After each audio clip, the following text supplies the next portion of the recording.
Welcome everybody. Today I'll be covering the brand new dev update that just dropped on this fine Thursdoid. Let's get straight into it. Hi everyone, it's been a good month of general work and polish on our closed build. Lots of general required mop and brush up, but as examples of what's been going on, here's a few items. Making fishing clearer and easier to follow for new players. Making the messaging clearer to the player when fish are present, for example via the disturbances on the water, and making it more obvious when a fish has been caught. Fixing issues with body dragging, for example bugs with phasing through walls on pickup and drop. Improving animal pathfinding to make them act more realistically around walls and map structures, and continue general work on the unseen paths that animals will follow.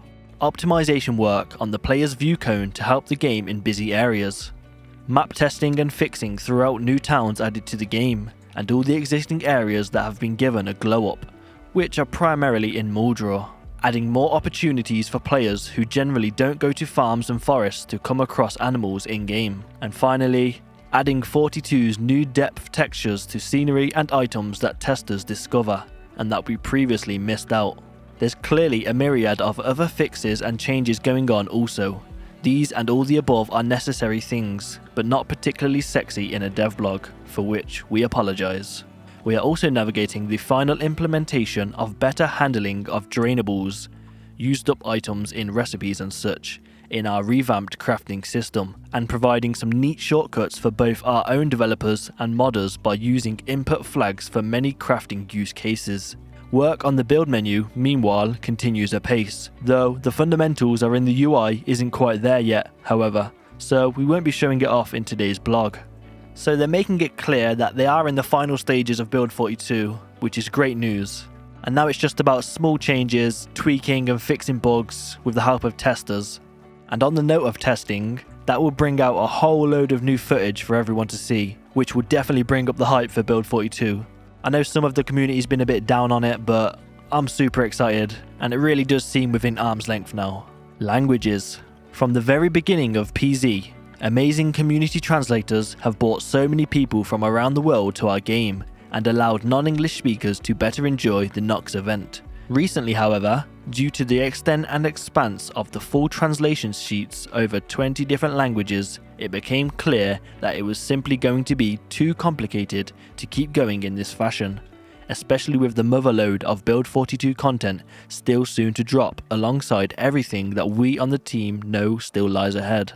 There's at least 100,000 words in Build 42, possibly more depending on how many new CDs and VHSs we get in, so it's about a novel's worth all added up. Build 42 will see a big shift in us in terms of localization, then as we are moving to a complete professional translation of the entire game in a full 21 different languages.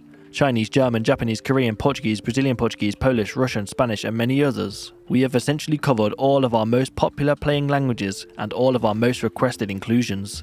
This will cover everything in-game, including both the new content and edits to the old. Existing translations have been checked through to ensure consistency and accuracy, and to fill in some of the gaps a few of the translations had due to the sheer vastness of the PZ broadcast system. They then go on to thank every translator that has helped, and encourage them to reach out for a thank you package.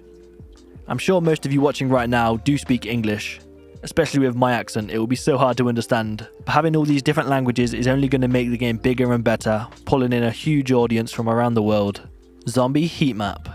When the game map for a new build approaches final, one of the main jobs we always have to do is update the zombie heat map.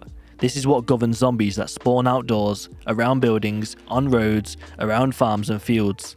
The current build 41 for Muldraw looks like this. Now, a criticism of the current zombie spawn is that it isn't realistic. We veer away from the feeling of a classic zombie movie slightly because zombies aren't always in realistic places. Zombies are all over the roads, in random fields, and basically a long way from where they probably died. With 42's current experimental zombie heat map, we are trying to address this a little. The map is more intricate and we hope feels more real. Now, if you see zombies, it means there are houses, businesses and lootable locations nearby. Zombies also appear in groups more than before and spawn less on the road, unless there are parked cars or traffic jams. This also makes for more requirements to sneak by the horde and generally more realistic feeling apocalypse. Random empty spaces will have less zombies, and places of interest and choke points will have far more. The current experimental 42 zombie heat map for Muldraw looks like this. So it seems this might actually change the way we play the game, with zombies in bigger groups crowding around the popular areas that you want to go to. My question is though, with the procedurally generated forests that are coming, if there's going to be no buildings or loot points there, does that mean the zombies won't spawn out there? I'm sure they would have thought of this, but it would be interesting to know what they're going to be doing about that. This will require playtesting and closed test feedback. Some areas will feel emptier, but places that you would expect to have lots of zombies and which you'll want to loot will have them in abundance. This will be far more in keeping with a Romero movie. However, so we felt it an experiment worth taking on for the 42 heat map, but we'll also clearly have to keep an eye on difficulty levels at the same time. And in the background you would have seen the difference for this first work in progress iteration. From the art studio, all the newspapers are now finalled, and as such, Pat, Unconned and Whirlias are moving on to the in-game business flyers, which serve the gameplay function of revealing interesting areas on the player map. This will in turn encourage exploration and serve the function of showing new and existing players interesting locations that they can journey to and could perhaps prove useful in their continued survival. Meanwhile, we've also commissioned a load of new art similar to our primary Bob and Car image that everyone knows so well. These will be used in various different places in-game, such as the background of new screens like the multiplayer connection menu. NU Twiggies. Next up, here's another quick glow-up video of a survivor favourite location from the map team, alongside some neat day and night visuals. Also shown in this video is an example of one of the super rare vehicles that will be found spawning in particular towns. There are multiple examples of cool surprises like this that you will come across in your travels in Build 42 that we've been dropping into the game as development has gone on.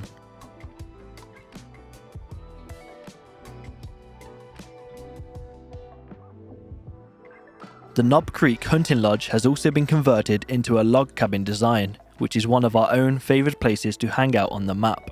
Oh, and we also thought we'd do you up a little showcase of some of the other player animations that you'll see in 42, but which we haven't really mentioned or shown before. See, in my opinion, it's all these little small things that really bring the game to life. The most minuscule animations like pulling things out of a box, twisting the cork out of a bottle of wine, they really just add so much.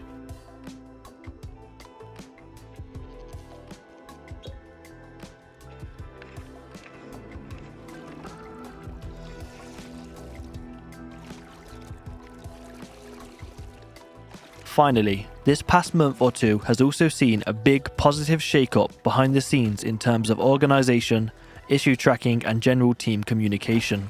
As Build 42 development has continued, the team has steadily grown, and we're now at the point where there's almost twice the number of people currently working on Project Zomboid than there were for Build 41, and we have been updating our practices to reflect that.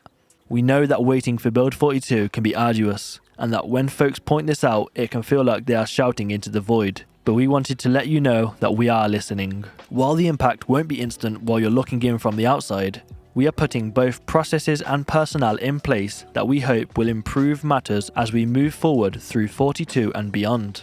I've definitely seen a lot of people complaining and feeling like they're not being heard, but that last note does acknowledge that, and it does seem that the voice of the community has really pushed them to improve the way that they go about things. Wow guys, there wasn't nothing crazy to cover today, but we all expected that as it is really in the final stages now. So just a little more patience and we'll all be playing Build 42. I can't wait. If you're excited, leave a like, comment, subscribe. I'll see you in the next one, and peace.